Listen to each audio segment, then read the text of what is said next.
unbreakable bond with the past. He was about to head home when a black lump caught his eye. That was me, covered in thick, sticky oil. I couldn't float.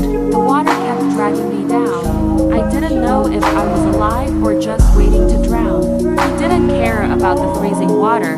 He just scooped me up. He wrapped me tight in an old towel. His touch was so gentle, like he was holding a sick child. Back home, he put me in the sun. He found his last plate of dried fish and fed me.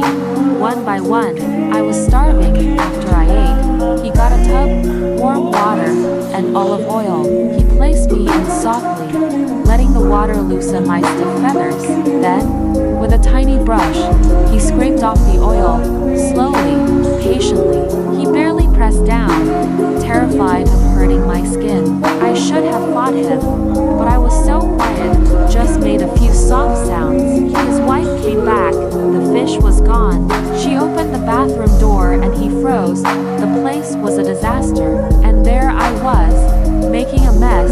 He looked like a guilty kid. He begged her for just one more week, said he'd let me go when I healed. She didn't say a word. She knew him too well. So I stayed. The next day it rained. He kept cleaning me. She complained, but she still helped after the wash. He left me on the table. Then he walked into a room he hadn't touched in 20 years. His boy's room. He pulled out an old hat.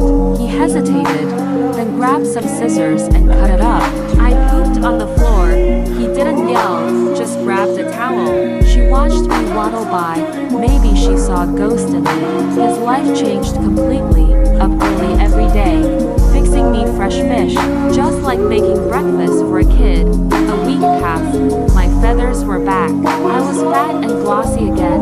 He knew it was time. He couldn't keep me. The ocean was my home. He put me on his boat. I rode the waves. A little girl asked my name. He said I didn't have one. She smiled and said, "Call him Dindim." That was it. I had a name. He left me on a beach, walked away fast. I tried to follow, but he yelled at me to stop. He didn't dare look back, scared he'd take me home. But the next day, I walked right back into his house, past his wife, straight to him. He was stunned. The joy on his face was huge.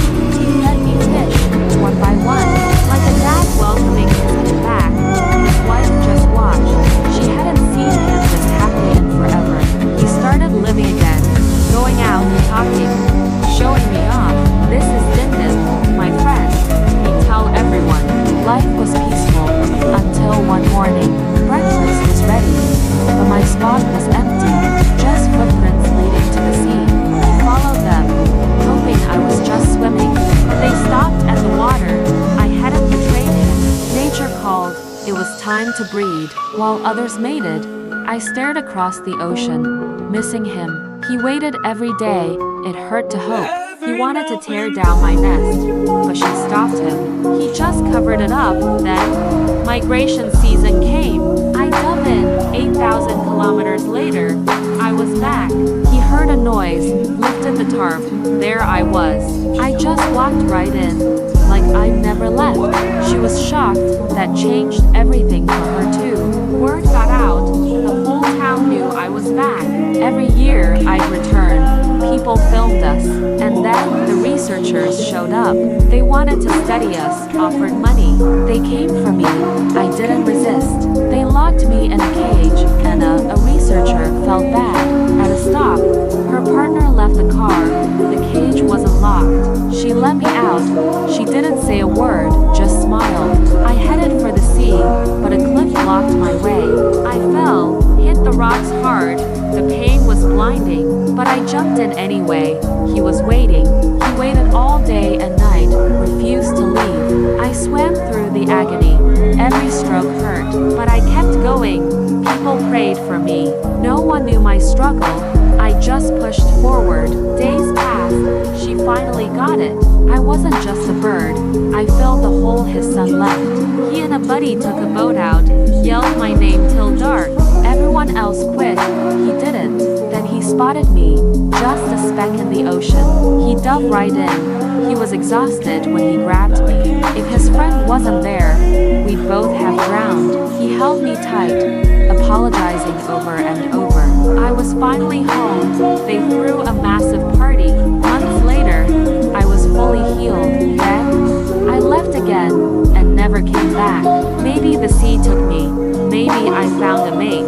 Only the ocean knows the truth. But out of all my journeys, one wasn't for survival. It wasn't instinct, it was for him. He wasn't my real dad, but for 8 years, he gave me everything a father could. He gave me a home, he gave me a name, and I gave him a reason to smile again. Our story might have ended in the ocean, but that bond, that love, that outlasts any tide, any distance. He saved my life, and I like to think I saved his.